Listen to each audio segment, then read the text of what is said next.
I'm Captain Mike. Welcome to Captain Mike's Naughty video series.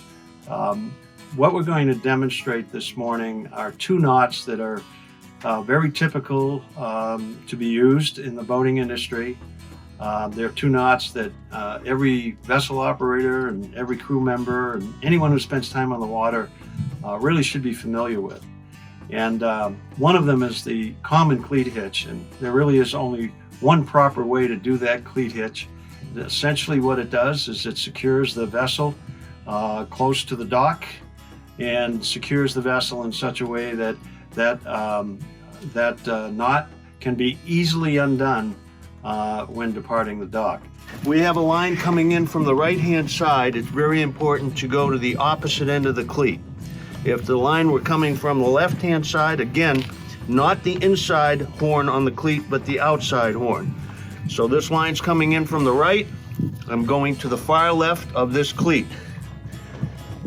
That's the first important thing to remember. The second is we're going to do two turns on this cleat. This is the first turn here.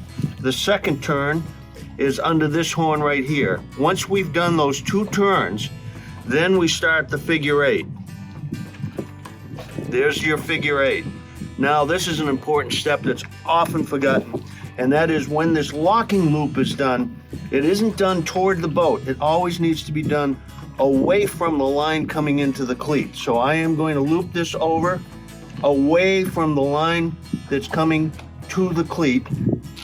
And when I do that, we've got a locking hitch here. You'll see two lines. It not only looks pretty, but what's important with this cleat hitch is that it isn't going to come untangled in any way, and with a lot of stress on this line, if there's a lot of tension, it is very easy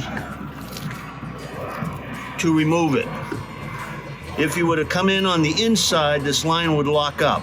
So again, the furthest horn, first turn, second turn, figure eight, and now I'm going to take the locking loop and it will be away from that line coming into the boat.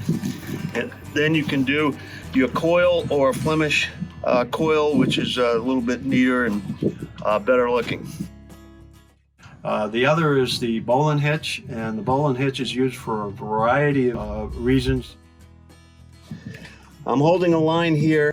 We're tying it around a rail. And what I'm going to do is I'm going to put my palm down on the standing part of the line. This part here, standing part, this is the working end. Palm down. I'm going to form a loop. Then I'm going to create another loop and pass the standing line through, secure it up here, and tighten it up.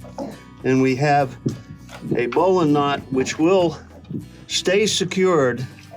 And what's great about it is that with any amount of tension on that line, in order to free it up, you just move that loop and it's very easy to take out. Now let me show this once again. There's your standing part of the line here. This is your working end. Palm down. I'm going to form a loop, and on that standing part of the line, I'm going to create another loop.